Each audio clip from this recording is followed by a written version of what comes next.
जय श्री राम।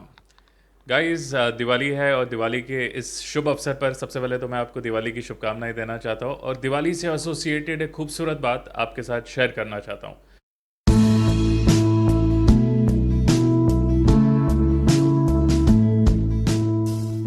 गाइस, जब रामानंद सागर जी की रामायण आई थी 1987 में, तब तो मैं बहुत छोटा था, तो उस वक्त तो मैंने रामायण इतनी देखी नहीं थी। लेकिन अब लॉकडाउन में जब रामायण फिर से आई, ये बात मैं आपसे इसलिए शेयर कर रहा हूँ क्योंकि रामायण, ये दिवाली जो फेस्टिवल है हमारा, ये रामायण से एसोसिएटेड है कि राम जी जब अयोध्या लौटे थे तो उन उस खुशी को मनाने के लिए अयोध्या वासियों ने दिवाली सेलिब्रेट की थी। और तब से लेके आज तक हम दिवाली हर साल सेलिब्रेट करते हुए आ रहे हैं। उसके अलग अलग रीजंस हैं। और वो जो बात मैं आपसे शेयर करना चाहता हूँ वो ये है कि एक रामायण का मैं एपिसोड देख रहा था और उसमें लक्ष्मण जी और राम जी के बीच में कॉन्वर्सेशन थी।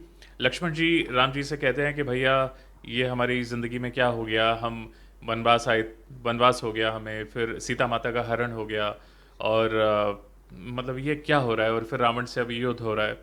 तो भगवान श्री राम उन्हें मुस्कुराकर टिपिकल अपने स्टाइल में एक बात कहते हैं कि लक्ष्मण, जिंदगी में जो भी होता है वो अच्छा ही होता है। और लक्ष्मण जी उन्हें देखते और बोलते, भैया ये क्या बात कर रहे हो आप, मतलब हमें वनवास हो गया, माता सीता का हरण हो गया, तो इसमें अच्छा कहाँ से हुआ।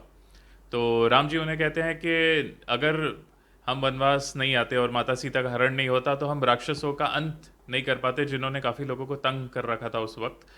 तो अगर नेगेटिव्स में से पॉजिटिव्स कुछ आप निकालना चाहो तो ये अच्छा हुआ।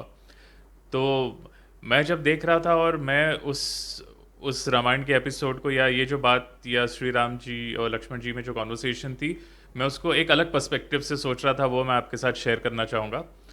और वो ये है कि ये कहीं ना कहीं बात सच भी है, क्योंकि हम कभी नेगेटिव सिचुएशन में होते हैं तो हम सिर्फ नेगेटिव ही नेगेटिव देखते हैं, उसमें पॉजिटिव कुछ देखते नहीं। क्योंकि भगवान श्री राम जब अयोध्या से निकले थे तो वो सिर्फ दशरथ के पुत्र राम थे। लेकिन जब वो अयोध्या वापस आए तो वो मर्यादा पुरुषोत्तम भगवान श्री राम थे।